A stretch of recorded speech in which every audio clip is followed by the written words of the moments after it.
Hello, everybody out there in late night in the Midlands land. My name is Ira Robinson, and I wanted to go ahead and hop in live due to popular demand. Everybody was calling for me to go live tonight, so I figured, well, I guess I have to give in to the public and do a little bit of a live show tonight here. Again, as if you missed the information earlier, Michael Vera is not on live tonight because of the hurricane that's currently going on down in his zone of things. And because of that, he kept losing power off and on throughout the day. Just a lot of mess down there right now. And so, as you can imagine, we went on ahead and rescheduled the guest that was supposed to appear tonight for another time. And we definitely do deeply apologize for it, but not really a choice when it's an act of God literally coming down your throat and down your neck of the woods. Not really much that you can do about it. So I figured, well, let's go ahead and do a little bit of live for you guys tonight, just for something to tune into so that you guys aren't listening to a repeat show. You know, it's always better that way to do a little bit of a live show, but I'm going to be reliant upon you guys a little bit because, as you can imagine, this is an impromptu type of a situation. I don't have any guests lined up or anything along those lines.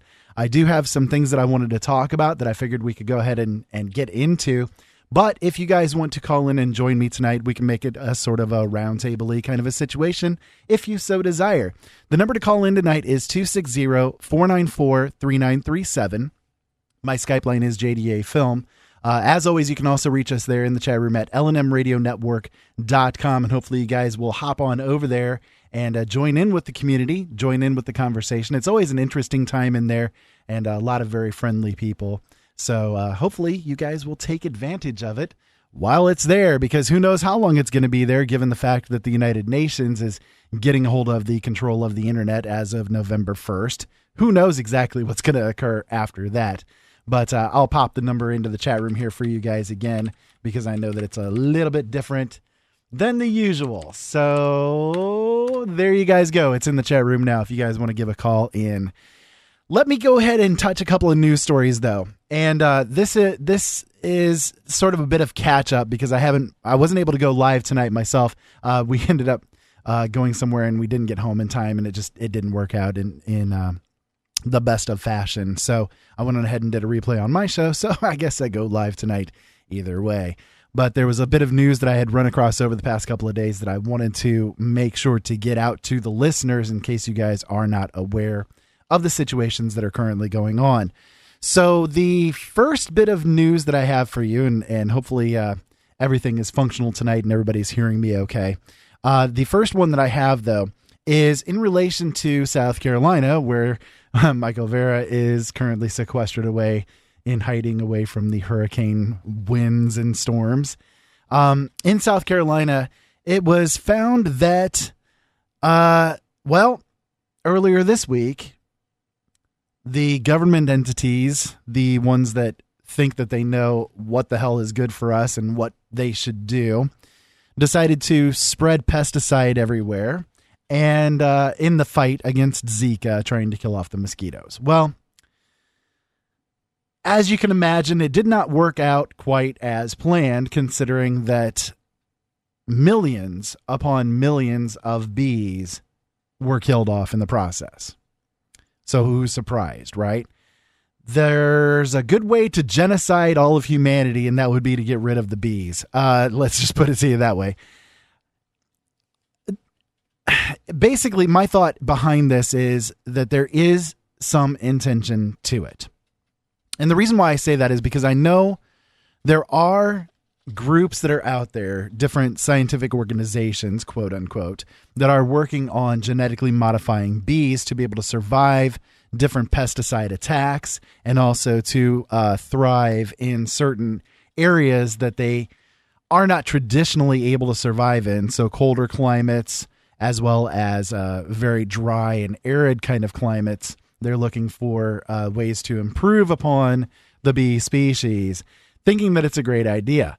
Well, in the meantime, they have to do what they can to devastate the bee population to get the excuse out there that, oh, by the way, we need to genetically modify this bee population because obviously this one is a failure and, nature doesn't know what it's doing, and those bees have only existed for millions of years as they stand, and been a very successful species, and in fact so successful of a species that all of the plant life, or at least the large majority of the plant life, is completely reliant upon the bee species and the things that it does. Yeah. So we think that we know better. It's scientific hubris at its finest, to say the least. Now, whether or not, again, this was an intentional thing to try to kill off a bunch of bees, or if it was just a mistake of epic proportions, it doesn't really matter. It still happened either way. And it's obvious that whenever they use this kind of pesticide from this point forward, that this is going to be the result. So the pesticide in question is actually the one that you can refer to as nailed. It's NALED, nailed. You can pronounce it either way. I kind of prefer the nailed term myself because it gives kind of the proper connotations to exactly what's been going on. But they're using this nailed pesticide as a way to combat the Zika carrying mosquitoes. And there is some information regarding this little pesticide that the general public, the general population, is not aware of. Gee, go figure. People don't do investigations? Oh my God, really? No way. No way. Well, let me give a little bit of information on what this nailed or nalid pesticide does. Now, this is the same pesticide that they were spreading over Florida to get rid of the mosquito outbreak containing Zika down there in the Miami-Dade and Broward County area. It's also been used now in Louisiana, Georgia, Mississippi, Alabama, and Florida. But primarily there in Florida is where it's gotten its big contact. Now, here's the problem with that nailed pesticide, the chemical that we're discussing here. This chemical, this insecticide, made by, well, it's an organophosphate pesticide, which there are quite a few organophosphate pesticides out there, but this one is commonly used to kill adult flying mosquitoes. It's been registered for use since in the United States since 1959, and it's sold under the brand name of D-Brom. The AMVAC Chemical Corporation has been the major manufacturer of nailed since 1998. Now, here's where things get a little weird. So with Zika, the claim as far as Zika is concerned is that it causes microcephaly in babies if the pregnant woman has gotten the Zika virus during the pregnancy, especially during the early months. The problem with that is that Zika has been known about for at least 6 decades, closer to 7 decades. And in that time of examination of the Zika virus, it has never presented with this microcephaly issue until now. So the first question to ask is, did the virus mutate itself to be able to do the microcephaly issue? And the problem is that there is no scientific evidence to show that it has. It's still the same virus that it always was. Still passed by mosquitoes, still sexually transmitted, but it's the same virus that it always was. So at this point, there's no scientific correlation to a mutation that can now cause a microcephaly issue. And again, this virus has been known about for decades and studied for decades. So it's not something brand new, despite what the mainstream media tries to portray it as being. You're being fooled. You're being tricked. This pesticide nailed, also called D-Brom, again, it's an organophosphate. And in its process, what it does is it is toxic to the brain function of mosquitoes, especially in their larval state. Some of the symptoms of exposure to nailed include headaches, nausea, and diarrhea.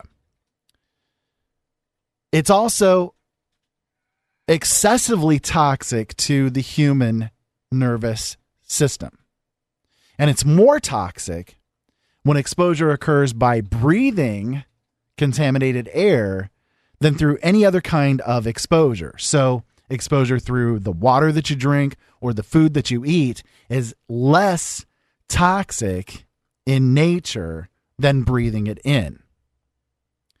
Breathing it in causes an increase in toxicity levels by 20 times.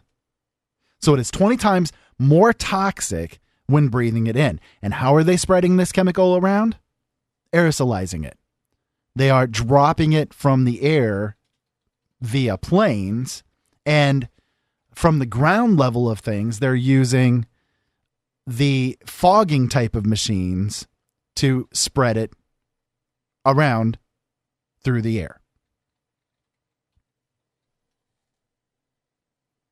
So here you have this problem. And by the way, if there's any kind of noises in the background, it's because there's still activity going on by my family here in the household. So if you guys, I saw somebody in the chat room was saying do we hear crinkling? And yes, you probably do hear crinkling because the baby is not too far away from me, behind me, and he's playing with his little crinkly book. So you're probably hearing the crinkles from that. Anyways, so going on with this, again, the laboratory tests have been done for years on this nailed pesticide. And through laboratory tests, what has also been found effects-wise to the human to the human nervous system is that it causes increased aggressiveness in people and a deterioration of memory and learning. So here you have this pesticide that they're spreading all over hell and breakfast to try to prevent us from being diseased by Zika, having a microcephaly issue in our children, preventing them from having as much of a ability to learn and or function. And what do you have? You're doing this pesticide that causes exactly that kind of thing to occur. Losses in the ability to learn, as well as your memory function, and increased aggressiveness, which is exactly the kind of thing that we know that they are wanting to do here in America, is to cause people to be more aggressive with each other, because the more aggressive people are with each other, the more problems are going to come up, the more dysfunction it's going to cause between people, and the more division they can foster easily. So is it any wonder why they are then spreading a pesticide like this all over the place under the guise of we're protecting you from the Zika virus? Is it starting to make sense now, folks? Now, Nailed has a breakdown product as well. And a breakdown product means that as the pesticide comes down and it sits, so it gets into the water system, it sits on the top layers of the ground, that sort of thing, it starts to break itself down. Its molecular structure starts to fade and the bonds break. And so the breakdown product is called dichlorvos, which is another organophosphate insecticide. Now, dichlorvos, and it breaks down pretty quickly, by the way. Dichlorvos has been shown to be able to very easily interferes with prenatal brain development. So in laboratory tests, exposure for just 3 days during pregnancy when the brain is growing quickly reduced brain size by 15%. So the very pesticide that they're spraying not only causes those nervous system disruptions and the problems in people, but it also affects babies that are being formed in the womb, causing them to have prenatal problems with their prenatal brain development, which is exactly what supposedly Zika is all about. So, of course, we're going to see increases in the amount of, quote, Zika cases.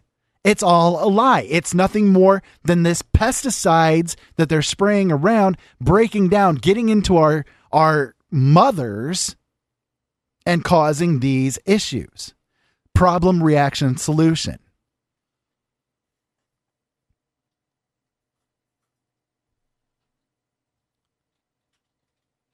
Dichlorobus also causes cancer, according to the International Agency for Research on Carcinogens. In their laboratory tests, it caused leukemia and pancreatic cancer. So, lo and behold, we're going to see increases in cancer too. 2 other independent studies have shown that children exposed to household no-pest strips containing dichlorobus, so in other words, those strips that you hang down from the ceiling that just hang there and they're little ribbony looking things, those pesticides, the pesticide that's on those products is dichlorobus. So children that are exposed to dichlorobus just from those strips have a higher incidence of brain cancer than unexposed children. Brain cancer.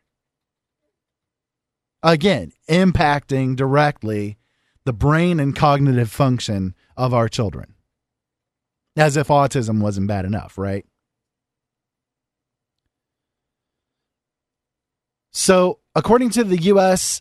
EPA, nailed as moderately to highly toxic to birds and fish as well.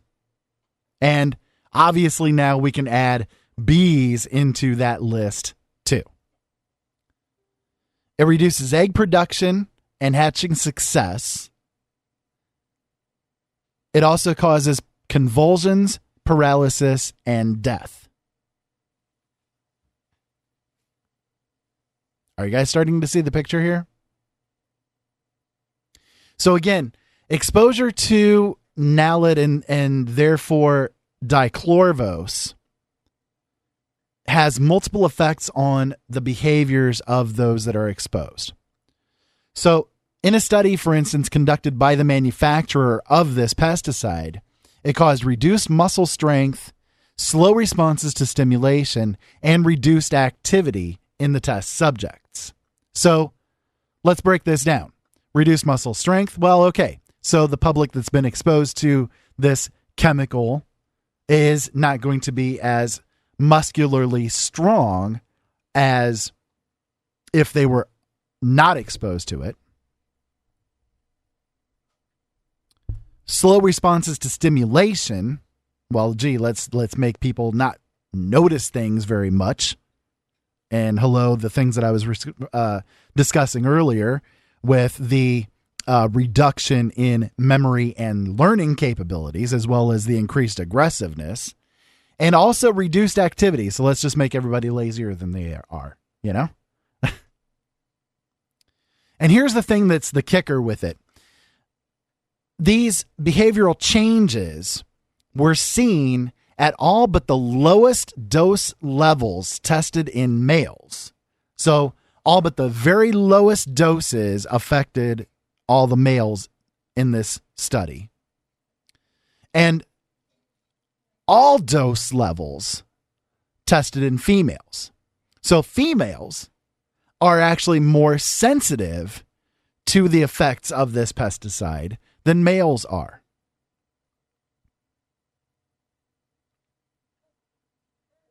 Again, are you guys getting the picture here? The increased aggression, by the way, just to give you guys a little bit of information too, the increased aggression was found to be about 5 times higher than without exposure to this chemical. So you're about 5 times higher risk of increased aggression or 5 times higher increased aggression than if you didn't get exposed to this. I'm starting to feel pretty aggressive right here. So maybe I've been exposed to this chemical. Okay, so there's some other inert ingredients that are in this pesticide too. And with those inert ingredients, there's also increased risk of things. But the problem is that when it comes to manufacturers of these pesticides, they do not have to reveal publicly the inert ingredients that go into their products. So very little is actually known about the supposed inert ingredients. There could be mercury, there could be aluminum, there could be any number of dozens of things to help hold it molecularly together in its format before use and as it comes out.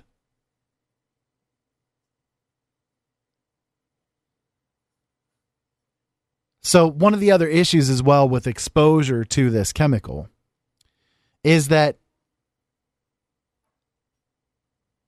while symptoms of it are including headaches, muscle twitching, nausea, diarrhea, difficulty breathing, it interferes with the transmission of nerve impulses from one nerve cell to another. This causes a jam in the transmission system, resulting in restlessness, depression, seizures, and eventually loss of consciousness. And again, bear in mind that the exposure levels to this are 20 times increased when breathed in, as opposed to when exposure occurs through eating or drinking or anything along those lines. 20 times higher. And what are they doing to spread this stuff around? They're dropping it from the air. They're aerosolizing it in the fogging machines, so on and so forth. Study after study shows that these things are absolutely part of this pesticide. So the problem, again, with this pesticide is that it literally causes the problems that supposedly Zika has. Now, one of the side issues when it comes to this whole Zika thing is that the Zika virus, like this Zika outbreak that we currently have, quote unquote, really got its start down in Brazil. And specifically in areas in Brazil that had some pretty bad mosquito problems. And so what happened was a subsidiary company of Monsanto, who's surprised, created a larvicide that they then dumped into the water systems down in Brazil. In the areas that this pesticide was dumped, this larvicide, that's where we had this Zika outbreak begin. So the very places that this larvicide was inserted into the water supply is the places that the Zika virus started having microcephaly issues. Now, the problem is that this larvicide that they dumped there, its main function is to interfere in the development of the brains of the mosquitoes. So the pesticide gets in, the larvicide gets into the water system, and it causes, upon exposure, the larva of the mosquitoes to not develop their brains fully, therefore causing them to be non-functional adults and therefore causing less problems of spreading disease. Sounds like a good idea, right? Well, the problem again is that the very thing that the larvicide was designed to do to the mosquitoes is exactly what it has been doing to the human beings that have been drinking this water and been exposed to this water through bathing and cooking and you name it. Again, do you start seeing the problem with all of this? So if you guys want to call in tonight, please do. The number is 260-494-3937. I'd love to hear your guys' thoughts on this. Am I way off base in this breakdown of what we're seeing with the Zika virus?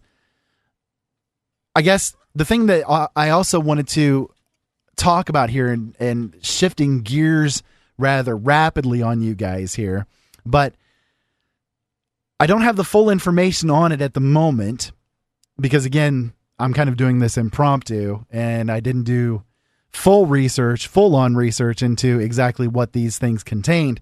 But today, the FBI released the emails that were the points of contention with Hillary Clinton. In the process of their release, or on the same day, same time as this release is done, they also released from prison Brock Turner. Now, if you guys go to my YouTube channel at youtube.com/C/Open Eyes Network, I did actually a little discussion about this guy, Brock Turner, who was convicted of raping a woman as she was unconscious on a college campus, and he was jailed for 6 months, a ridiculous sentence by a judge named Alan Persky. Now, this Judge Persky has since recused himself of doing criminal cases because of the backlash that they've been getting regarding this case. So he was sentenced to 6 months in prison. Well, he was actually released today, 3 months early, due to good behavior. And so the internet is completely blowing up over this Brock Turner being released, thereby diminishing the amount of attention that's being paid to the emails that were released regarding Hillary Clinton. Do you guys see the timing there? Do you guys see the problem? These things are not unintentional. These things are not just coincidental. They plan these things out. They plan these different releases because it will be drowned out in the public light. You see, the mainstream media is paying attention to Brock Turner. I saw breaking news story in my news feed. Breaking news. I mean, it came across and everything. Big, bold, red letters. Breaking news. What is Brock Turner going to do now that he's released from prison? Who gives a shit what some piece of crap rapist is going to do now that he's out of jail? When you, at the same day, release all of these emails, the FBI releases all of these emails revealing the information that Hillary Clinton shared, these classified emails that she was busted with. The mainstream media is not paying attention to it. They're paying attention to, oh, what's Brock Turner going to do now that he's out of prison? Who cares? Who cares? We should be caring about the fact that these emails were released and this information is now out. We should be caring about the fact that the quote unquote laughably named presidential debate that's coming up is going to do something that has never been done in presidential debates before, where Donald Trump is not going to be able to directly confront Hillary Clinton with questions that she will be required to answer on public TV face to face as they're being asked. Because, lo and behold, this time around, something a little different is going to be done. Now they're going to give each of them a half hour to talk. And probably what's going to work out is that Donald Trump's going to go first and Hillary Clinton will be last. And the reason why they will probably do it that way is because they want Hillary Clinton to be in place. They want her to be in charge. They want her to be in the presidential seat. And so, psychologically speaking, when you watch something, when you read something, when you're exposed to information, the last thing that you're exposed to is what you remember the most. It's what sticks in your head the most. So probably, I'm not going to make any guarantees here, but I would say most likely, if they're going to play the game correctly, Hillary Clinton will be the one to speak last. Because they want her words echoing in the minds of the American public. They want her information being right there in the forefront of your brain. Because it's the last thing that you heard. You see how it works. It's a very well-known psychological effect that, again, the last thing that you hear from somebody or regarding a topic or a subject, you watch a TV show, it's usually the last scene of the show that sticks out in your head the most or tends to the most. Or it might be a scene that's in the center of it, but it was right before a commercial break happened. That dramatic moment right before the commercial, because that's going to stick with you. That's what's remembered the most.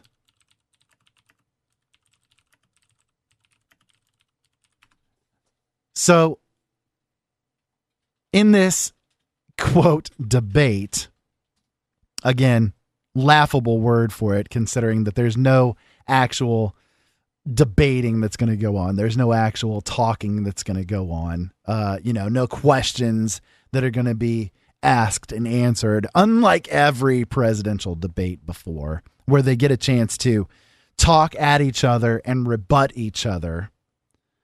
There's no opportunity for that here. Why? Because they don't want to give Donald Trump the chance to directly ask Hillary Clinton the questions and have her right there live on TV either stumble across the answers as she tries to make her way across them, or flat out lie without being prepared for the answers. Sort of like, I don't know, Obama when he's lost his teleprompter. He has a bad habit of having issues.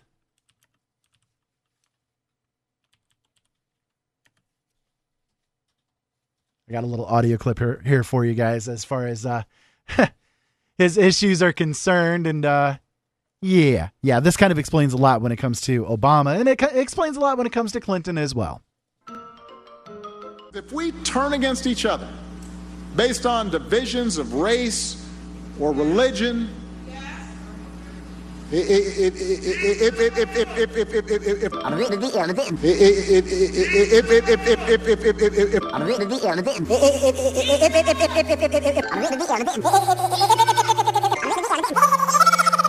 Come on, try getting it out. Ding, ding, ding, ding, ding, ding, bong. That's all, folks. So there you go. That's Obama's version of going off teleprompter.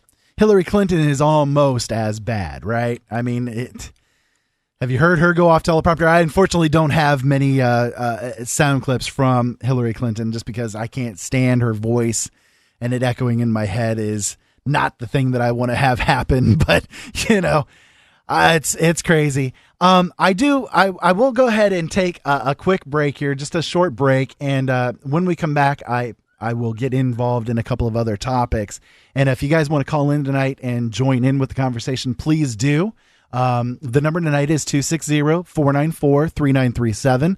I'll be on for a little while yet. If you guys call in, we'll be on longer. And if not, well, it'll be shorter because I'm doing this by public demand. So, the public needs to call in. Anyways, Skype line JDA Film, phone number 260-494-3937. Let's hit this. We'll be back in just a few minutes, folks.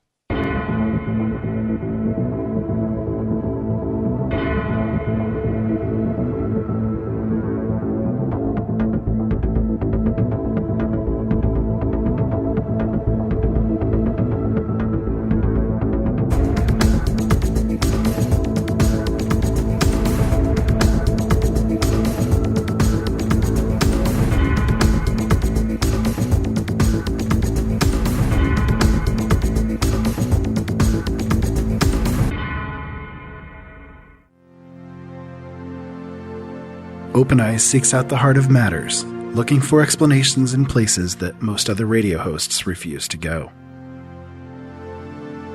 No subject is forbidden, and nothing remains hidden. Listen to Open Eyes on the Late Night in the Midlands Radio Network, weekdays from 7 to 9 p.m. Open minds, open hearts, open eyes.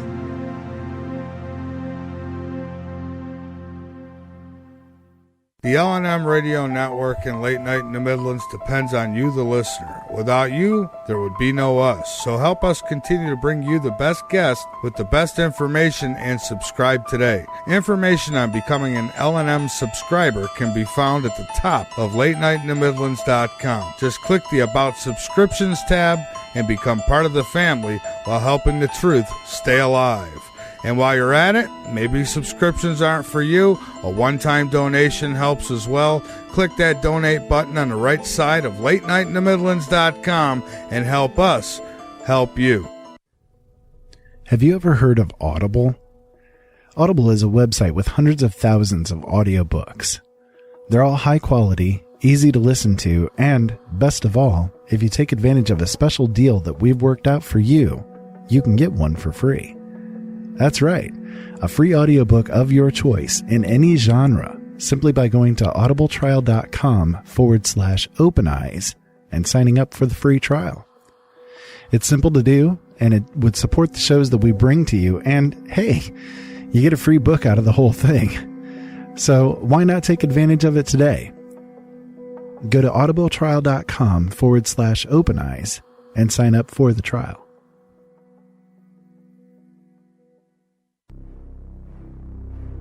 Brothers at Arms is not about being militant, though there is a time and place where that is necessary. Brothers at Arms is not about arguing, though there are times where things may get heated. Brothers at Arms is not about who is right or wrong. There are many sides to each issue. Brothers at Arms is about exploring those sides, about dealing with the issues facing us today, about coming together and, through opposing views, understanding the deeper truths that are in the middle. Join Ira Robinson and Joe Long each Thursday at 7 p.m. Eastern Standard Time on LateNightInTheMidlands.com as these Brothers at Arms discuss what you need to know. Brothers at Arms, it's about time.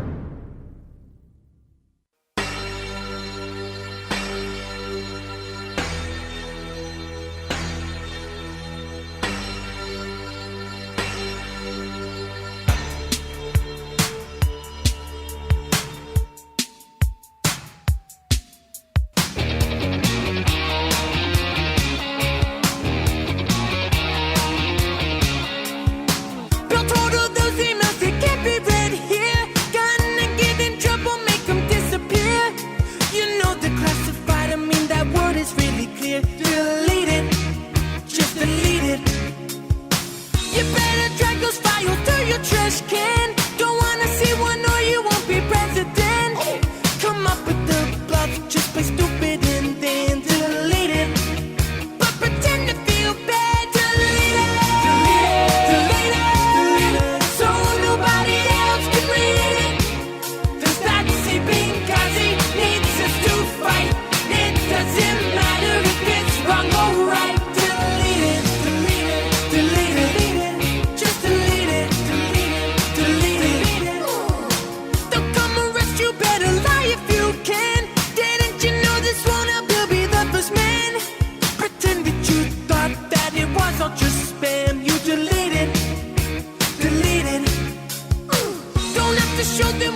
There you guys go. That's a YouTube channel called Demand the Outdoors, and they're a great little group. I definitely recommend you guys go and check them out. Subscribe to their little channel there.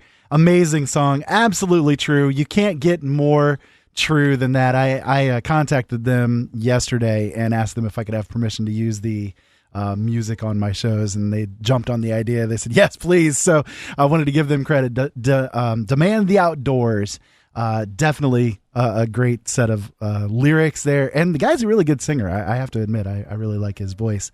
So yeah, definitely an interesting evening so far, and hopefully you guys will call in and join in with me. We will go in any direction that you want to go, talk about any topic that's on your mind. We don't have to follow a format. Oh my goodness, this is an impromptu show for a reason. So if you guys want to call in, the number is 260-494-3937. Our Skype line is JDA Film. And as always, you can reach us over in the chat room at lnmradionetwork.com. We were talking about the Monsanto there a little bit ago. And I wanted to play a little audio clip from somebody that is a representative of Monsanto, and gives you a good idea of the attitude that they have and the way that they work. This is, let me see here, Patrick Moore. Yeah, Patrick Moore, talking about glyphosate. He was being interviewed by a French broadcasting company, French news service.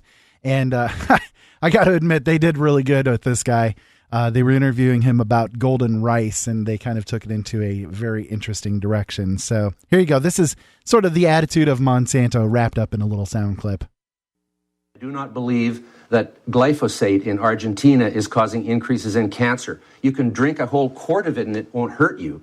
You want to drink some? We have some here. I'd be happy to, actually. But not really, but not really? I know it wouldn't hurt me. If you say so, I have some glyphosate. No, I'm not stupid. Okay, so you. No, but I know so it's dangerous, right? No, people try to commit suicide with it and fail fairly regularly. Tell the truth. It's not dangerous to humans. No, it's not. So you're ready to drink one glass of glyphosate? No, I'm not an idiot. Interview me about golden rice. That's what I'm talking about. Okay, then it's finished. Then the interview is finished. That's a good way to solve things. Yeah. You're a complete jerk. It devolves into him calling them a complete jerk. I mean, that's, kind of telling as far as the attitude that these people that are claiming to be in control of us have. Monsanto, let's get into this just a little bit. They started off, they call themselves now, everybody kind of looks at them as being this agricultural company, but they started off as a chemical company, and that's what they've always been. This is the same company that gave us such things as DDT and Agent Orange. Wonderful little, chemical concoctions. A lot of people have still got effects from being exposed to those particular little chemicals, better living through chemistry. They then got into genetically modifying plants and crops and became an agricultural company. This same company that says genetically modified organisms are perfectly acceptable for human beings to eat and are good for people to eat won't serve genetically modified organisms in their cafeterias to their employees. So maybe a little attention should be paid there. A little bit of, questions asked. If these chemicals are so safe, then why is it that as soon as any insect lands on these plants, up to and including bees, butterflies, you name it, the instant they touch one of these plants, dead. So if that happens to them, what happens to us when we consume it?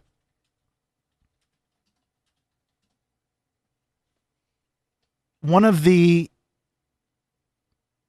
big issues that people try to look at today is this problem called, gluten. Gluten allergies, problems with gluten. Everybody says, well, You don't need we got to get rid of gluten. We got to get rid of gluten. Gluten's no good. It's horrible. Look at all these problems. We have gluten-free products everywhere, which tend to cost a lot more money than the non-gluten products. There's a reason for that. These problems that people have with gluten, I think, and I could be wrong, but look at the timing of things.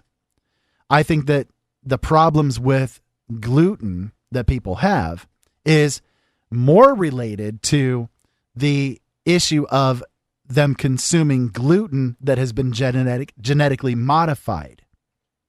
The gluten is not a natural gluten. It has been messed with. You see, look at history. We as human beings, we've been consuming wheat and gluten for thousands of years, since the beginning of agriculture, back in prehistory. And you've not seen this problem of gluten allergies until now. So why is that? You see, that's the big issue when it comes to talking about genetically modified products and so on and so forth, is that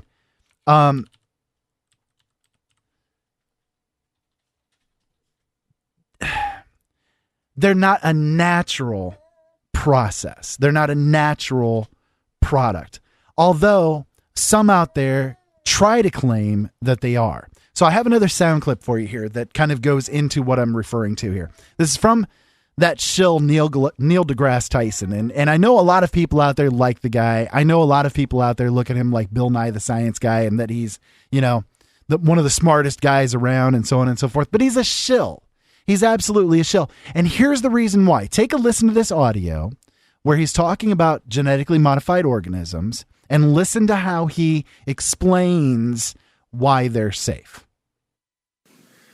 Que pensez-vous des plantes transgénétiques?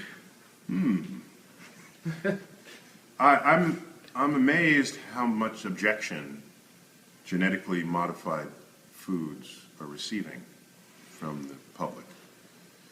It smacks of the fear factor that exists at every new emergent science where people don't fully understand it or don't fully know or embrace its consequences and so therefore reject it. What most people don't know, but they should, is that practically every food you buy in a store for consumption by humans is genetically modified food. There are no wild, seedless watermelons. There's no wild cows. There's no long stem roses growing in the wild, although we don't eat roses. You list all the fruit and all the vegetables and ask yourself, is there a wild counterpart to this? If there is, it's not as large, it's not as sweet, it's not as juicy, and it has way more seeds in it. We have systematically, genetically modified all the foods, the vegetables and animals that we have eaten ever since we cultivated them. It's called artificial selection. That's how we genetically modify them. So now we can do it in a lab, all of a sudden you're going to complain? If you're the complainer type, go back and eat the apples that grow wild. You know something? They're this big and they're tart. They're not sweet like red delicious apples. We manufactured those. That's a genetic modification. Do you realize silk cannot be produced in the wild? The silkworm, as we cultivate it, has no wild counterpart because it would die in the wild. So there's not even any silk anymore. So we are creating and modifying the biology of the world to serve our needs. I don't have a problem with that because we've been doing that for tens of thousands of years. So chill out. Okay, merci. Okay, so I hope that you guys caught a few of the things that are there that are problems. So let me point out at least a couple of them that I notice. Okay, first off, he doesn't directly address the problems that are known with genetically modified organisms. And he doesn't address how they occur. For those that aren't aware, a genetically modified organism is not done through artificial selection.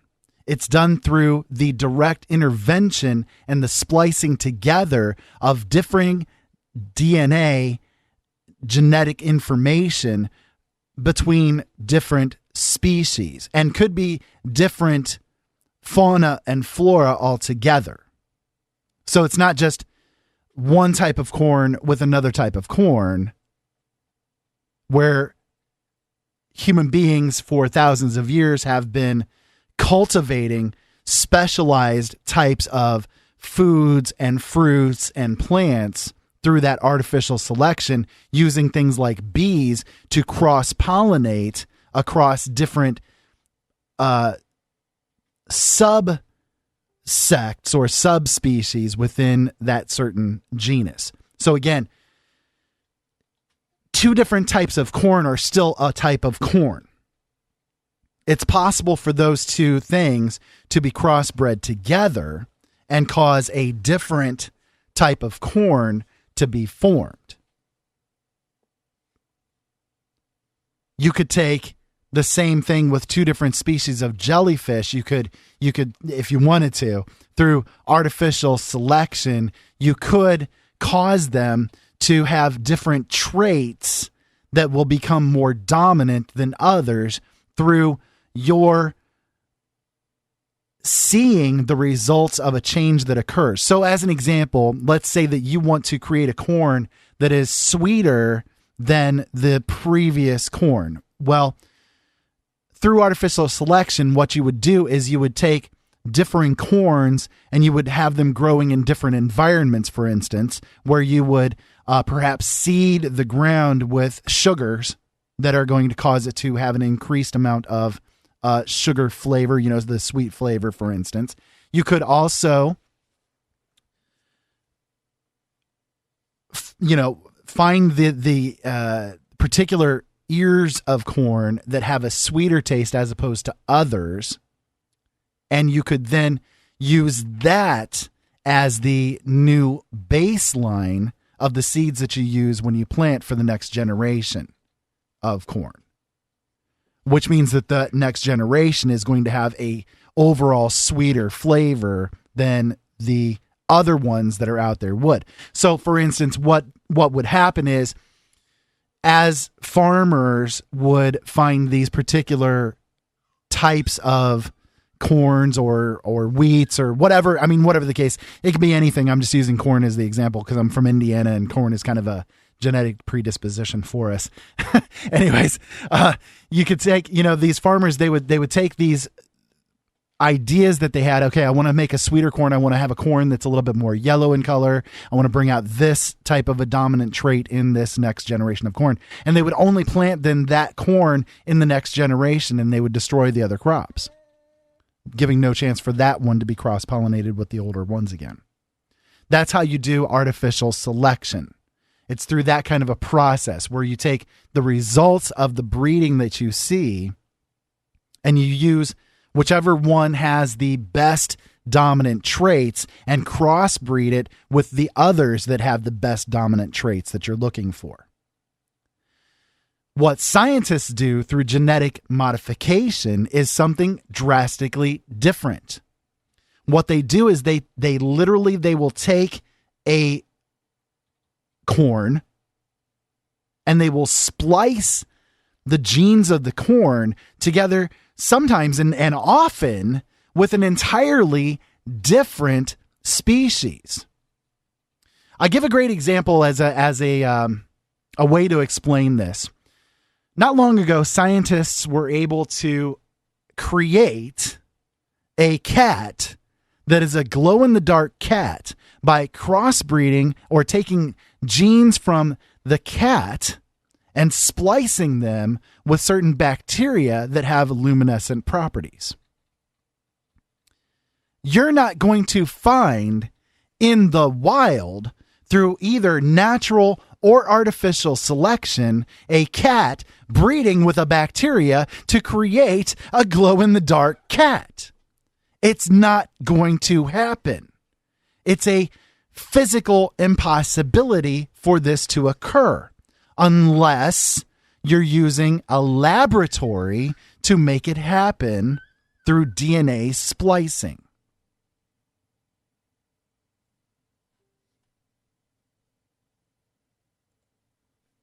That's what is done with genetic modification, not artificial selection. So this shill, Neil deGrasse Tyson, trying to compare thousands of years of artificial selection to some crazy hubris-filled scientists in a laboratory splicing together corn with fish and saying that that is a natural process too, is something that is so far beyond the pale that you got to look at it and laugh if you know anything about how this crap works.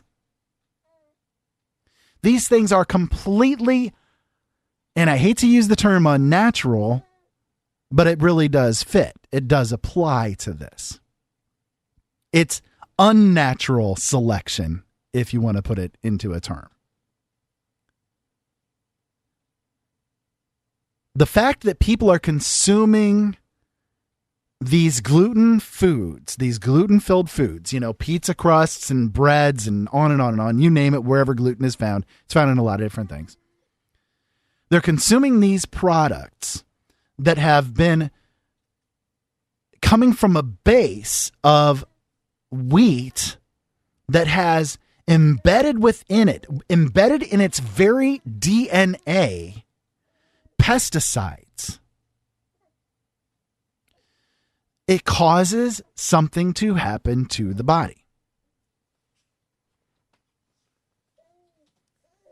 So what happens to the body is this. When you consume one of these genetically modified products that have these pesticides embedded within it, is it gets into your belly, and as your digestive process happens, and this is something that, I think some people out there are aware of, but I don't think that everybody really is aware of how their bodies really work. I mean, they pretty much don't really pay attention to how your body actually works, by and large. So your body, your gut, your digestive tract is filled with massive amounts of bacteria. In fact, and different viruses and you name it. In fact, the human body, the person that you are, is actually only about 10% of your body. The other 90% is all of these different viruses, bacterias, protozoa, you name it. We're just basically big lumbering walking colonies taking these bacteria and these colonies of viruses and bacteria and so on and so forth to their next destinations. That's all that we are, really. I mean, when it breaks down to it. So our gut is filled with all of these different bacterias and different flora that is sensitive to changes. It's very sensitive to changes. So what occurs when you eat one of these genetically modified organisms that have the pesticides embedded within it, for instance, is that food, as it goes through the digestive tract, the pesticides are busy killing off the gut flora that you have. And it increases then, it allows the increase of an out of balance bacterial and viral and so on and so forth home within you. So then as your gut flora is destroyed, new gut flora has to develop to replace it. It's constantly busy replacing it with whatever is necessary for survival. It's the way our bodies are. We've kind of developed this symbiotic relationship with these different flora that have made themselves at home within us. Some flora, however, is not good for you, such as Candida, for instance, is one that is Very bad if it gets out of control, but it's within pretty much everybody. E. coli is another one that's not a good one, but it's within a lot of people. You see, all of these things that are in there, they can rise up after the destruction of the bacteria that's been in place. So again, through the process of eating these foods, it causes the distribution of your gut flora to go completely out of whack. And a lot of times people that end up having these sensitivities to gluten, if you look back in their eating history, you're going to find that they had been consuming a lot of these genetically modified organisms. And another problem is that children that are born to those that have gone through this process, you know, they're born after this process has begun, are going to have that genetic modification within them too. Because it changes your DNA. It changes how you work. It changes how you present your genetic information. So these genetically modified organisms are not only the scientists modifying those particular organisms. They're not just modifying corn. They're not just modifying wheat. They're not just modifying rice and so on and so forth. They're modifying you. They're changing you. And that's disturbing.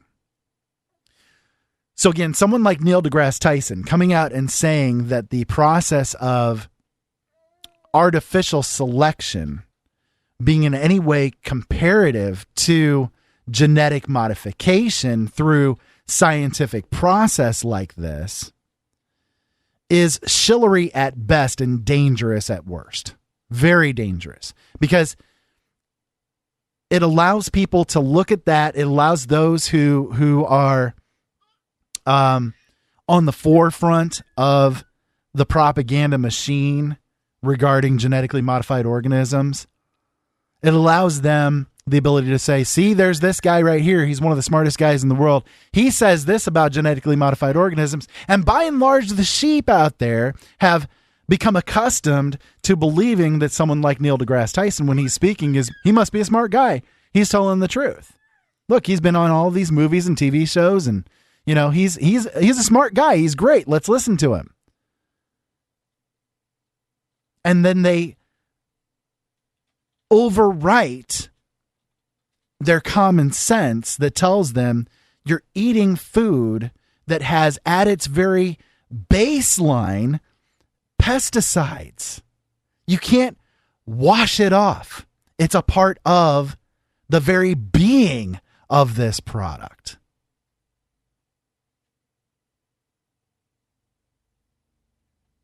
So let's go ahead and hit a break here.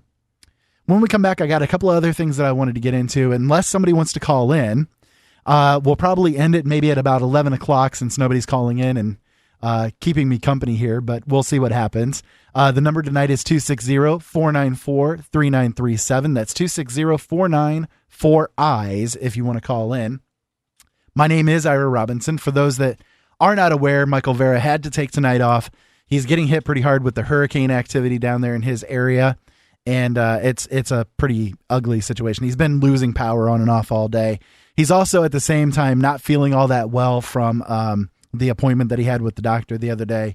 And so between the two, he's like, I just, there's no way that I could do the show tonight. So I was playing a replay, and then through popular demand, basically, I came on live for a little while to speak to you guys. But again, you know, if you guys don't want to call in, don't call in, and we'll end it a little bit early, and you guys can continue listening to the replay. But I figured at least I would hop on and spend a little bit of time with you. If you guys want, please go over to LNMradionetwork.com, become a subscriber, become a donator, one way or the other. Help us to stay on the air, to keep shows like this going on. Like I said, I mean, this is literally an impromptu, off-the-cuff show, and hopefully you guys are enjoying the information that I've been bringing you so far. We'll go in any direction that you want to. 260-494-3937, Skype line JDA Film. We'll talk to you in just a few minutes.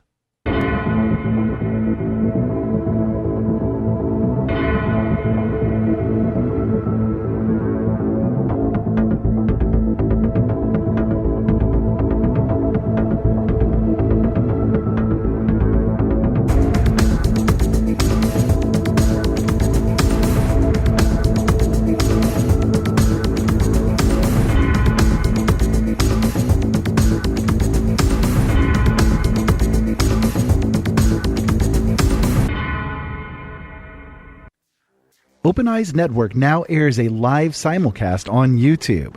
Our YouTube channel, youtube.com/C/Open Eyes Network, features not just our live content, but other videos as well, and is always active. So now you can tune in many different ways. Open Eyes Network shows air Monday, Wednesday, Thursday, and Friday at 7 p.m. Eastern Standard Time live. Be sure to visit OpenEyesNetwork.com to find easy-to-use links to get to all of the places that you want to listen to our shows. And don't forget, all of our shows will now be archived as well on YouTube.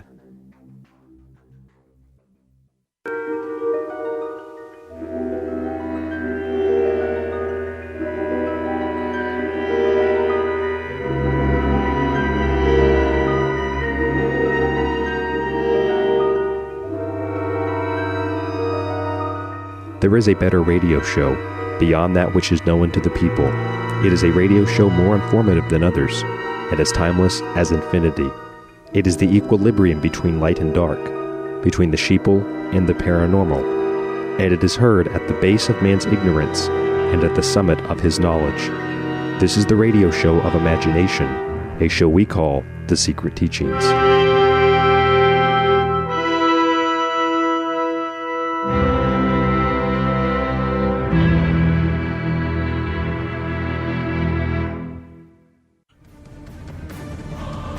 Open Eyes is dedicated to finding the truth in all matters. We are not afraid to be politically incorrect or to ask questions. Whether it is the paranormal, government cover-ups, the dark agenda that the puppet masters have in store for us, or aliens and UFOs, nothing remains hidden. Listen to Open Eyes, Mondays, Wednesdays, and Fridays starting at 7 p.m. Eastern Standard Time on LateNightInTheMidlands.com or OpenEyesNetwork.com. Open hearts, open minds, open eyes. They seek to impose and expand an empire of oppression in which a tiny group of brutal, self-appointed rulers control every aspect of every life.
During these last few months, I've been trained by Al-Qaeda.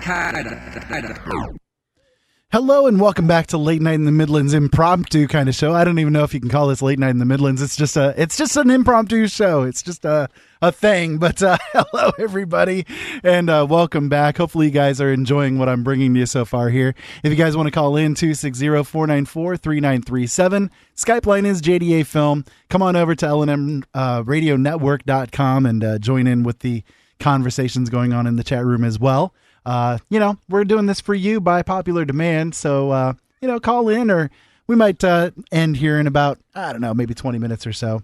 I've been doing a lot of talking all by myself here and it's so sad and depressing to be all alone. Anyways, there's been a lot of really weird things happening in the world and I kind of wanted to mention a few of them here and kind of take it from there, see where it takes us. There's a couple of governments around the world that are doing a few, I guess, unsettling things. And I know I discussed this on my show a couple of days ago, but I thought that I'd bring it up here because, I'd like to bring a lot of awareness to this topic. So, for instance, last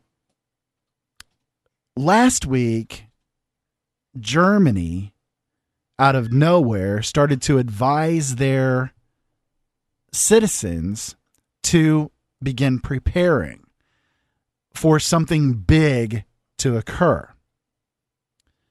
So to gather together food, water, medicines, you name it, all of these things needing to be on hand.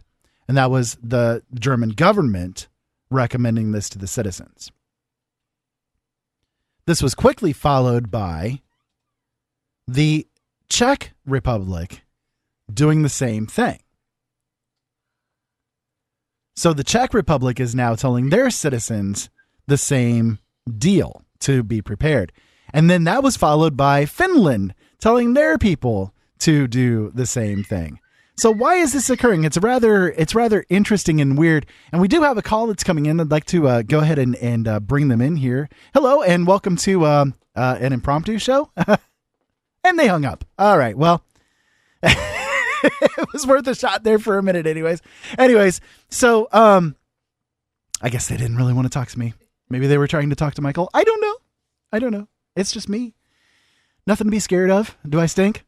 Nope, not that I'm aware of. Anyways, so these three countries are now coming out saying, be prepared. Something's going to happen. Something's going to occur. Be ready for it. And then I ran across some other disturbing information that shows that the German government is now sending out draft documents to different doctors out there.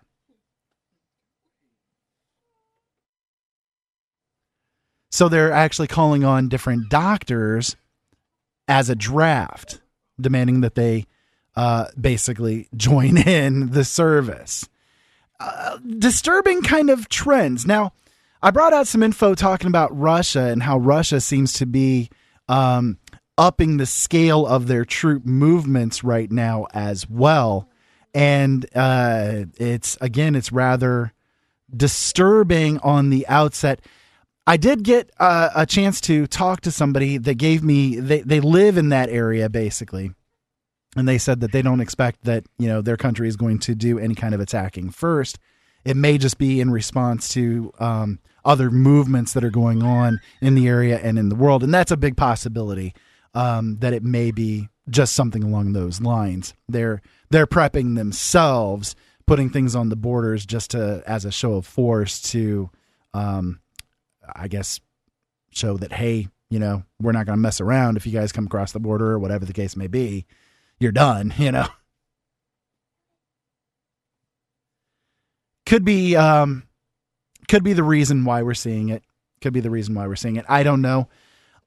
It's disturbing either way. And the fact that these governments are telling their citizens to prepare kind of goes in stark contrast to how the United States government does things or has been doing things. And, the person is calling back in again. Hopefully they stay connected this time. Hello and welcome to the Impromptu Show. Who's this and what's on your mind? It's Wade from the chat room. Oh, hey, Wade. How you doing? I'm doing good. What is on your mind, my friend? I just wanted to call in and stuff, and talk about all the stuff that's been going on lately. I live in Canada. I'm not U.S. citizen, right? So I'm looking at this from an outside angle and stuff, and I see all this stuff that's going on the outside, and it's crazy what's going on. See, I like talking to people that are not in America because I like that outside perspective. I like to see, what people are experiencing outside the box, so to speak. It's kind of like other countries, for instance, when I was talking about the genetically modified organisms, so many other countries out there are either banning them or putting them under very strict and severe control. And yet in the United States, it's everywhere. Definitely. It's Definitely weird. IRA, yeah. It's weird to me to see that. It makes me wonder, okay, why are they doing it like that just here in America? But I've been watching. I don't know if I sent you a video link earlier and stuff about something that went on in Philly today. Yeah, I saw the link. I was able to watch a little bit of it, but I didn't get to watch very much of it. The part that I caught was that there were people that were trying to do a recording of. Was it at the Trump protest? It was a Trump protest that was going on. Yeah, it was a Trump protest that was going on, and the people the video link that I sent you, the people, I've been following them for quite some time now, and they have been showing so much, they've been at all the rallies and stuff, or not so much all the rallies, but all the different things for Trump and stuff, and showing that these Black Lives Matter people and stuff like that, it's all a hoax. It's all put on by whoever it is and stuff, in the background and stuff. And this, if you watch the video that I sent you and stuff, it shows it. Yeah, the part that I caught about a 5 or so minute section of it where they were trying to record the people that were there, that were holding up the Dump Trump signs and all this kind of stuff. And they kept putting their sign right up in front of the camera, kept putting their hands right up in front of the camera, pushing the guys around, preventing them from being able to film those people that are down there and seeing their faces, And it just wasn't the guy filming the camera and stuff. In the video and stuff, if you watch the guy a few minutes later and stuff, a guy about in his age 60 to 70 years old was getting assaulted as well by the Black Lives Matter. It's ridiculous, isn't it? It's like I ran across something. What was it? About 6 months ago or so, where on a college campus there was a big meetup that was happening with Black Lives Matter, and there were two student journalists that were going to it to record the event. Record what was going on there in this public forum, and they were kicked out because they were white, and they didn't feel the people there didn't feel safe enough to be able to talk because they might talk about issues between black and whites. So they literally ejected them from being able to do any recording or even being present. And my thought when I see this kind of stuff happening is the baseline conversation that they try to have with it all is that it's because of segregation issues that we are seeing these things as a result. So because this one particular group has perceptively been segregated away from the rest, that's what's causing the issue. But then when people try to, integrate everything in or to have a discussion about it all, they force a segregation to occur, thereby, I guess, making themselves hypocritical to their own cause. Yeah, I understand what you're saying and stuff, but, being an outsider and stuff, not from the U.S. and stuff, I'm seeing it as a outside perspective here. I'm following different people from, YouTube channels and stuff, I don't want to plug anybody and stuff, but I've been watching people related to Underground World News and stuff, W77. I'm not sure if anyone's heard about them, but they have been on the ground a lot at these events and stuff, and they're fun, and they're in the mix with all the media.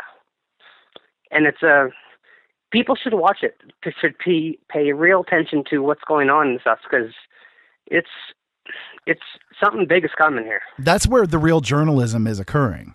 You know, it's not the mainstream media. And it's not, but they want the mainstream media there. Right. They don't want the average Joe like you or I down there to film this. They want just the mainstream media there. Right. I caught that across the street from where these guys were recording and being accosted by the protesters, there was the mainstream media that was there, and they weren't over there, you know, interfering with them. It was only these guys. MSNBC was down there. Yeah. ABC World News or whatever was down there. You saw their trucks down there. Like, all the mainstream media was down there. But the minute that this guy and stuff, you know, Eric that's his name on the video, he was assaulted. He was the only one that was assaulted by any of the BLM. And I think that's actually very telling. When you see that kind of thing occurring, that's very telling. They want the mainstream media there because that's where the big money is. Exactly. And that's why, you know, people in the U.S., you guys, you know, I'm not necessarily saying you, but people in the U.S. and stuff really need to wake up and look at what's going on right in front of you. Yeah, there's such a weird. This election is going to define what happens worldwide for years to come. Oh, it absolutely is. And again, I think that's one of the reasons why they don't want that direct debate to occur. Exactly. They don't want you guys, like the everyday Joe down there. Yeah, we're not to be represented. What's going on? We're not to be represented. That's for sure. I know. And we need, I think, you know, I'm not, you know, I've been watching you guys for a long time and stuff, and we need to support people like this that are, you know, down there and, you know, on the ground and stuff to get this kind of coverage and stuff, because this is kind of stuff you will never see on mainstream media ever.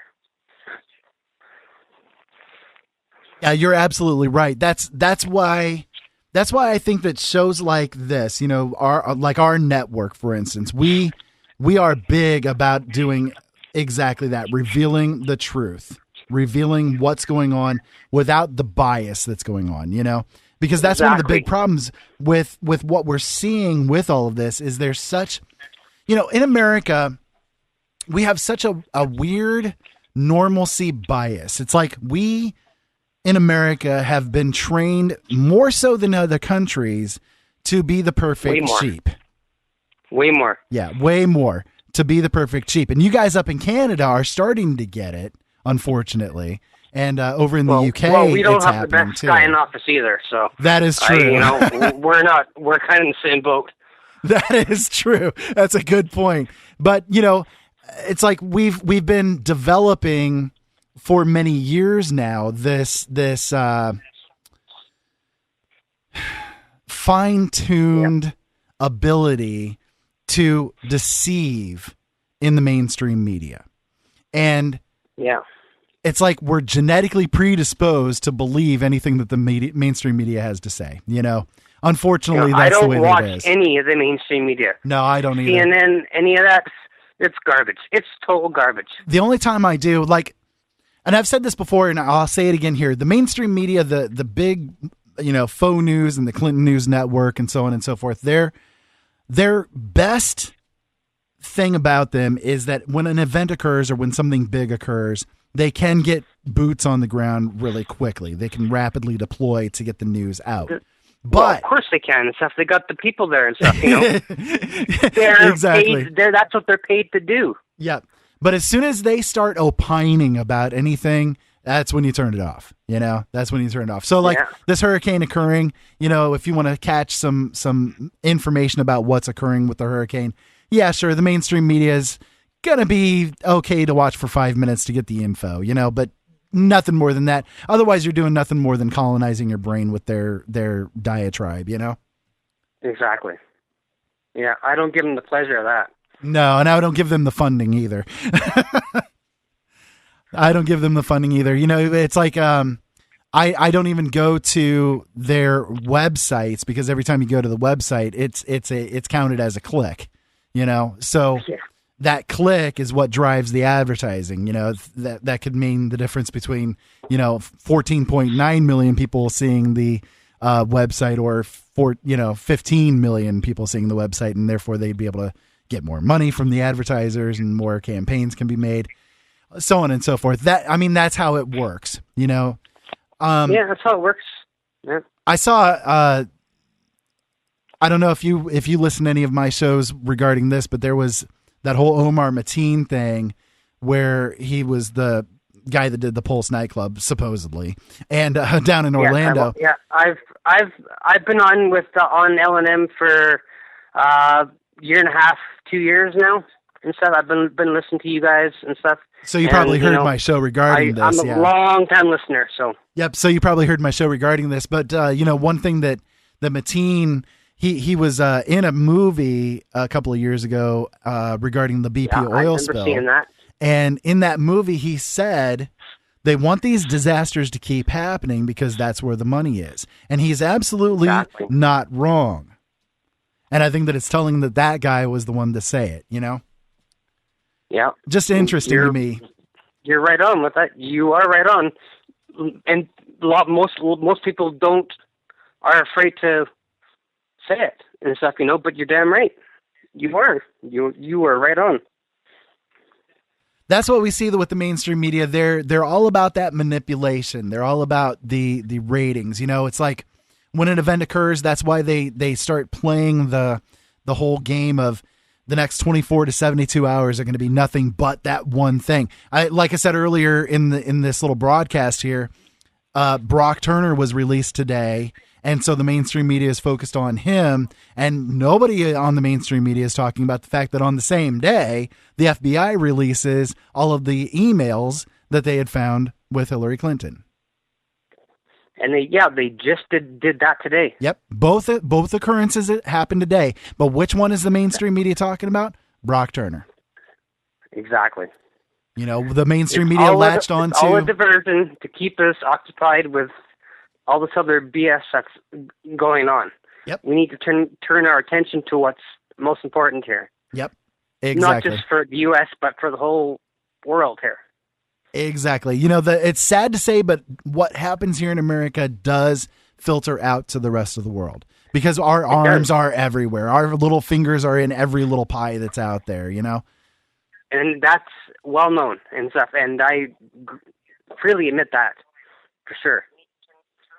I hate it because I do think that we should, I'm not saying to go completely xenophobic as far as a nation is concerned, to not have anything to do with the rest of the world, but we should at the very least pull into ourselves and worry about our nation before we worry about anybody else.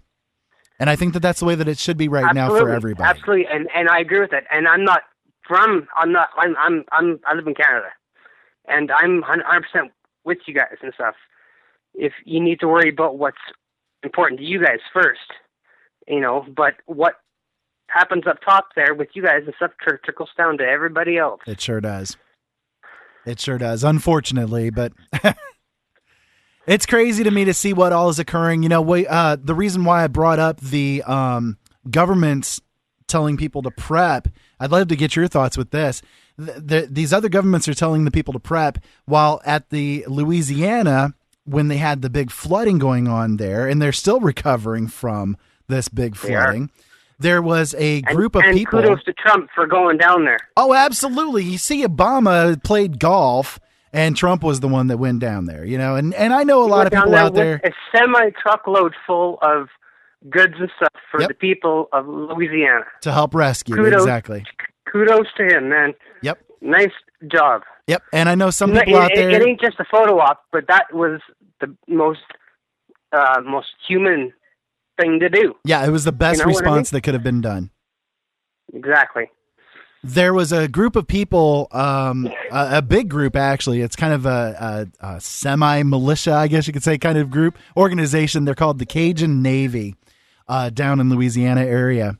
And it's a group of people that they're boaters, hunters, tour guides, fishers, that kind of thing. They all kind of conglomerate into this organization called the Cajun Navy.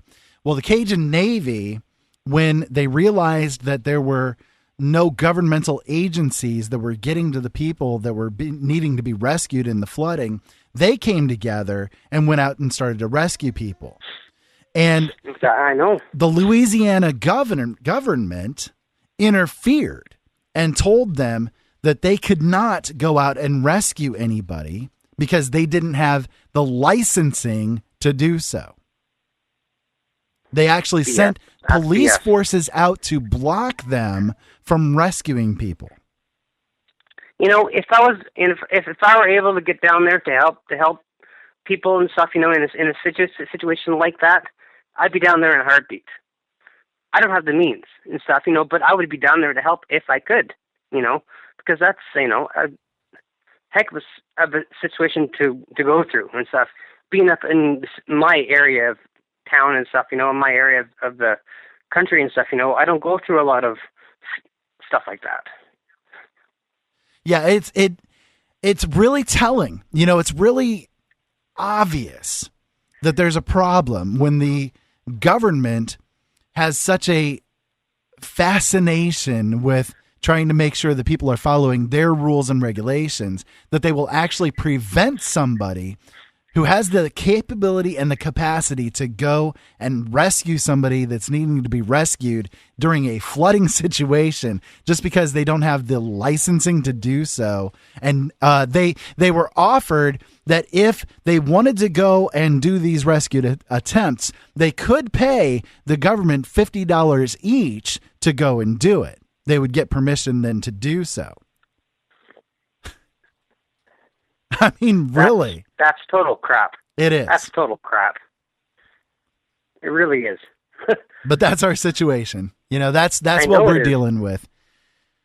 So it's sad. It's sad. And I definitely feel for those down in Louisiana that have been going through that. And I feel just the same now for those that are going through this hurricane down there in the South too. There's a lot of really bad issues going on because of it. And we're going to see some pretty ugly things occur because of it. But, I'm just sending out as much prayers as I can with it. I think these weather conditions and stuff that are going on now, you see the things going on in Louisiana, now with this hurricane, and you get the double hurricane that just happened in Hawaii and stuff, these situations are only going to get worse. These weather, you want to say so-called anomalies, they're just going to get worse. Yes, absolutely. I don't disagree. I've noticed, and I don't know if you've noticed this or not, or if you've done any kind of looking into this, but one of the things that I've noticed is, like my wife and I, we like to watch the weather maps a lot, the radars and see what's going on. And I do as well. So have you noticed the large increase in the amount of the different rings, the radar rings? The rings are getting closer together and stuff. All the different rings and stuff, with the isolated storms and stuff, all those, on radar maps, they're all getting closer together. Yeah. For those that aren't aware, if you guys look at different weather maps, such as Intellicast is the one that I use a lot. I like to go there because they're pretty accurate when it comes to the tracking of the different storms and stuff. But anyways, if you watch on these different maps, you guys can see that once in a while around a certain city or a certain area, there's like this weird flash. It's a ring of green or something that will appear in that area. And invariably, within usually 24 to 32 hours of that ring appearing, there will be a storm happening in that area. Yeah. Oh, yeah. And I think has a big thing to do with it, and so does CERN.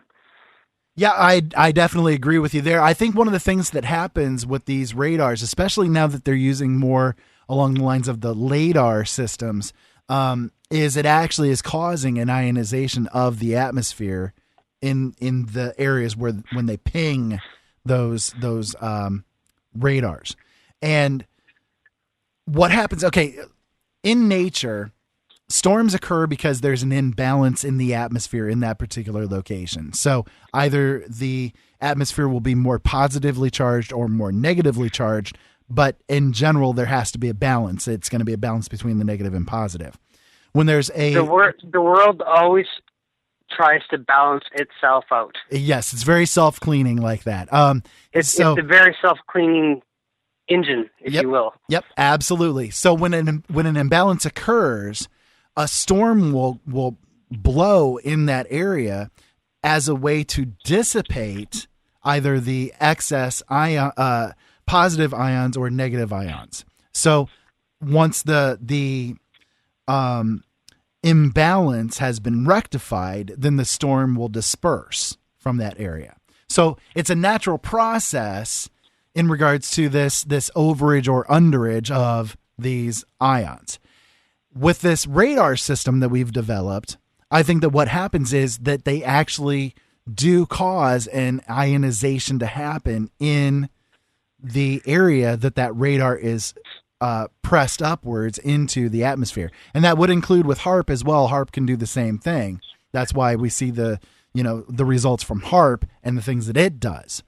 But exactly and stuff. But I don't know if you noticed recently and stuff, but on the different weather maps and stuff, about maybe 2 or 3 weeks ago and stuff, maybe.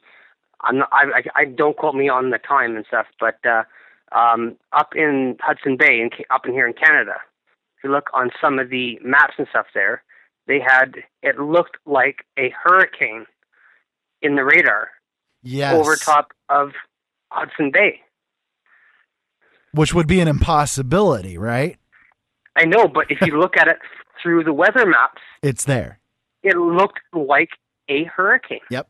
I've seen a lot of times that on like right in the dead center of America, you're going to see the hurricane shape going on in storms. And it's like, wait a minute, this is not supposed to occur. This is not a normalcy thing, right? No, it's not. It's not normal. It's things that we've not experienced before. And people might say, oh, well, it's climate change that's causing it. No. Oh, people say climate change and this and maybe Planet X and whatever and stuff, it could be a combination of everything. Yeah. You never, no one knows.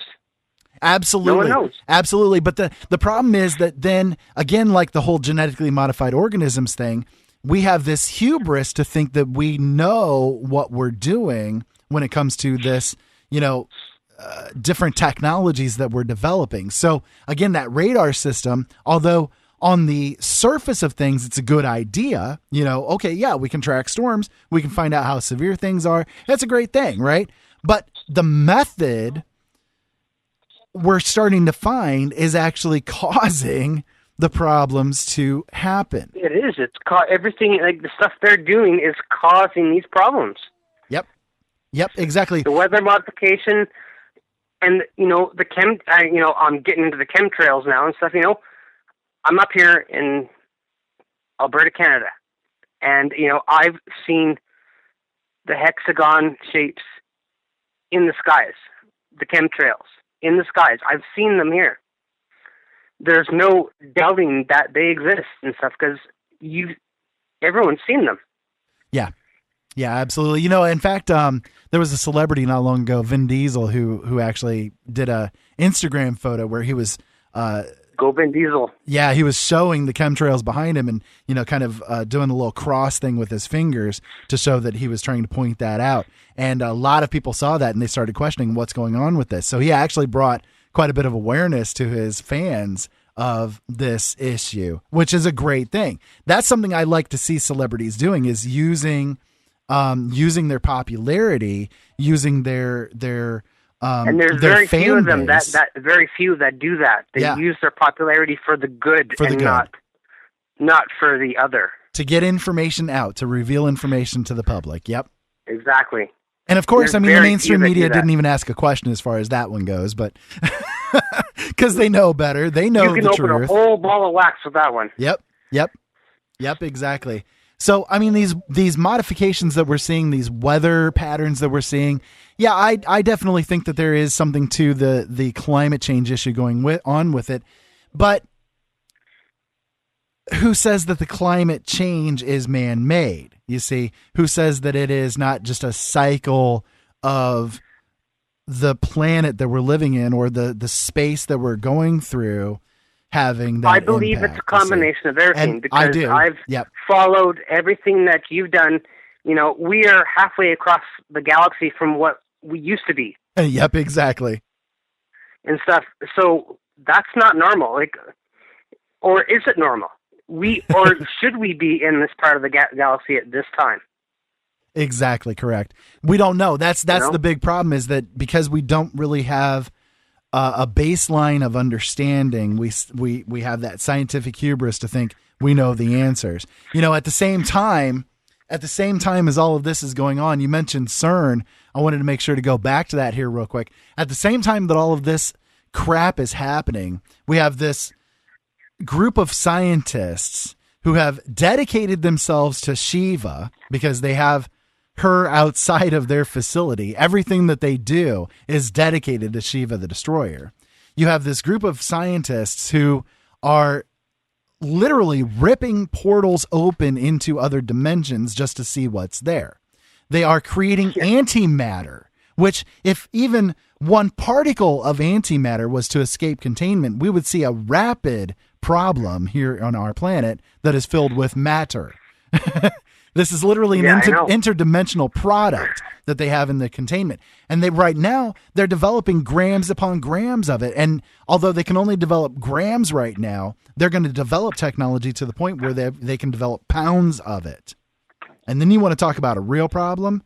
Even just 1 gram of this stuff has enough potency to create a nuclear explosion the size of 40 times that of the Hiroshima and Nagasaki bombs. And not just talking about Hiroshima and Nagasaki and like the nuclear stuff, I'm gonna put it out there and stuff, you got to think about, the Earth is electrical, and you got to think about these plasma reactions and stuff. You have to think about this stuff. It's just not, might not just be just us, or it could be a whole different. I don't know what to say. Are you a proponent of the electric universe theory? Oh, I think there is the electric universe and stuff. I think everything is kind of based in the electric universe, but people don't think about, with plasma and stuff and the reactions with, that could be going on with, with the sun and everything else, right? Oh, absolutely. I think that big ball of whatever it is up there has everything to do with what goes on our planet. It is the biggest influencer of things, right? But yeah, I'm not totally into the electric universe theory as a whole, but there are definitely portions of it that I fully agree with, including the fact that everything is electrically based. Everything is electrically based. I mean, gravity is based upon the electromagnetic field.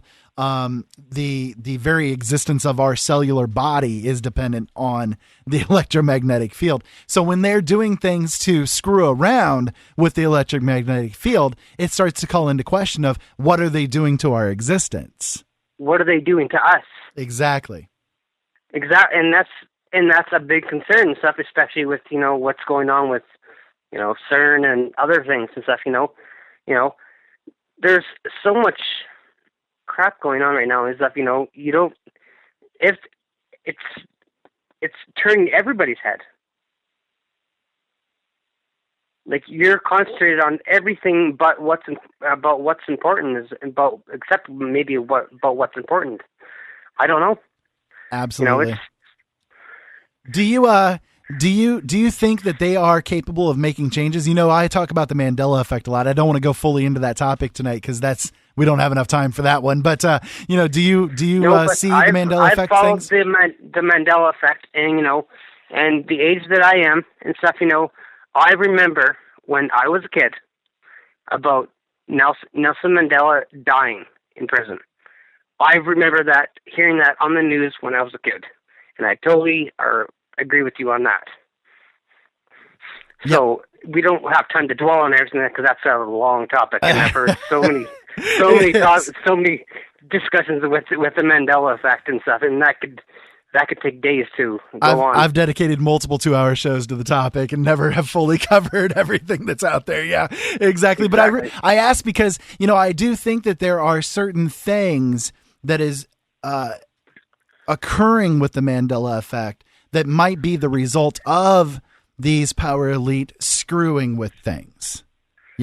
Again, like I said, kind of messing with our very existence. There could be the power of the electric universe, possibly time travel, but that's I'm reaching there. So, Well, I might not be reaching, but it's there, for everyone to explore, Exactly correct. Exactly.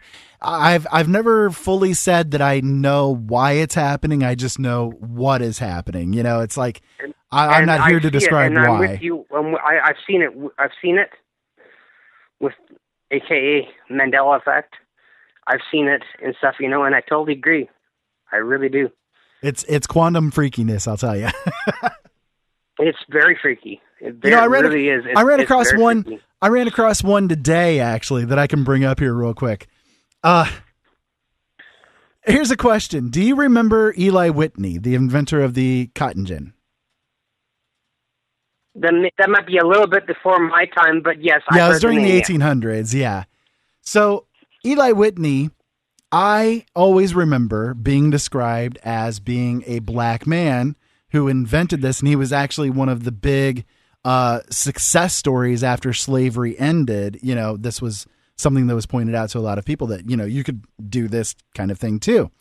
Well, now apparently Eli Whitney is white. Now apparently Eli Whitney's white. Yeah. One of those weird things, right? I don't know. Maybe out there, anybody else, if you remember hearing Eli Whitney was that way, let me know. I'm curious. I'm kind of tossing it out there as a question for people. But there's a lot of strange that goes on with it, and I think that it relates to a lot of the other topics that we talk about. Everything from UFOs to alternative realities. They all can have this effect happening with them. You're right on with that, Ira. Right on. You are right on with that. Everything that happens and stuff, there's a cause and effect. Exactly. Everything that we do. First law of Newton's laws, right? The for every action there is an equal and opposite reaction. And that is the truth. That is the truth. It happens emotionally, it happens psychologically, it happens, by the food that you eat. Every single thing. It fits. Well, Wade, I'm going to go ahead and end here in just a few minutes, but I do want to thank you for calling in tonight and joining in with me on this little impromptu show. I definitely appreciate hearing your thoughts, especially, again, coming from somebody that's outside of the country that we live in. I'm always interested to see what you guys are seeing because you guys get exposed to information we don't. It's unfortunate, but it's true. Yeah, we I've been following different angles of this from the selection right from the get-go. And everything in between and stuff, it's everyone needs to open their eyes. They need to open their eyes and see what's going on in front of them. I truly believe that. I agree fully, 100%. Wade, thank you so much for calling in. I appreciate it. Definitely call in anytime, man. All right. Thanks a lot, Aaron. Have a great night, my friend. You too, man. Thanks. Bye-bye. So, guys, there you go. Wade from the chat room. Very interesting conversation, and I'm going to go ahead and get off the air here in just a moment or two.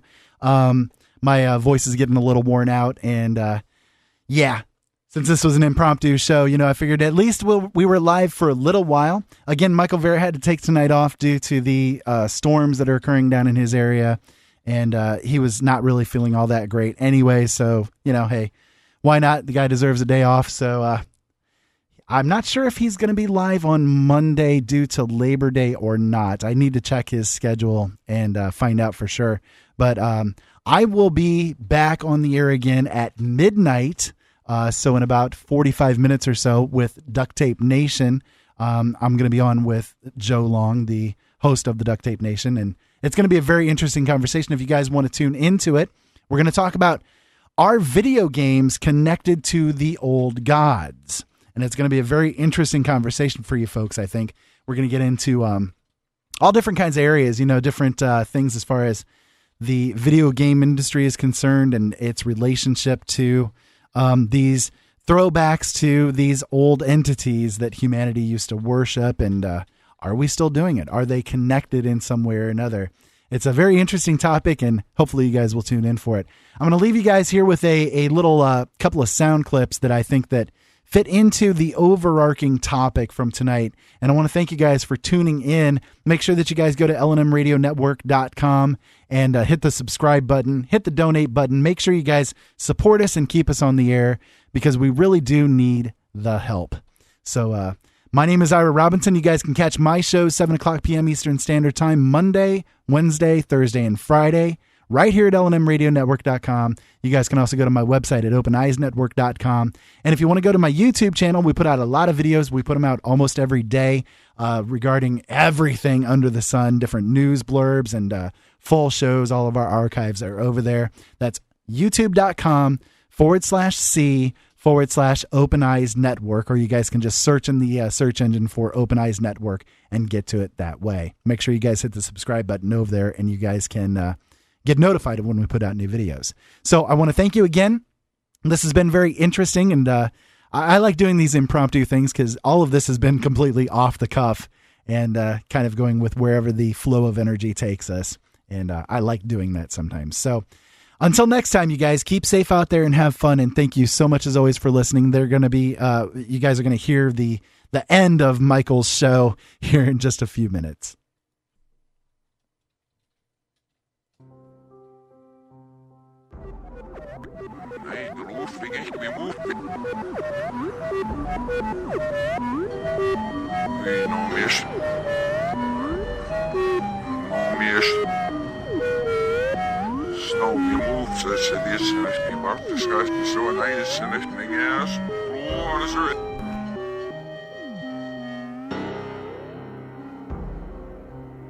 NATO forces bombed Serbia and Kosovo.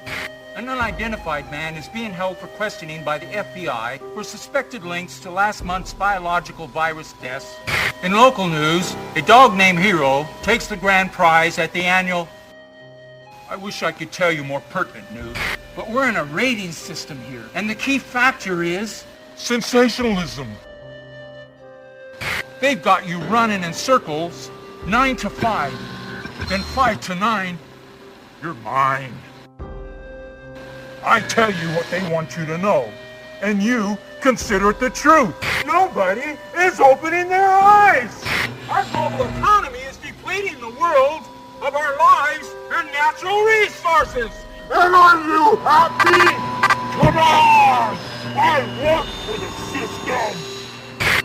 What is it that you're so afraid of anyway? It's no secret to anybody that the news is just a constant battering ram of fear-mongering. If you want to be terrified, there's never-ending coverage that can make you scared shitless. We are facing the threat of ISIS. And the tide may be turning against ISIS, but ISIS still remains a dangerous and deadly enemy. The Obama administration has failed to make the peace work. That's why we got ISIS.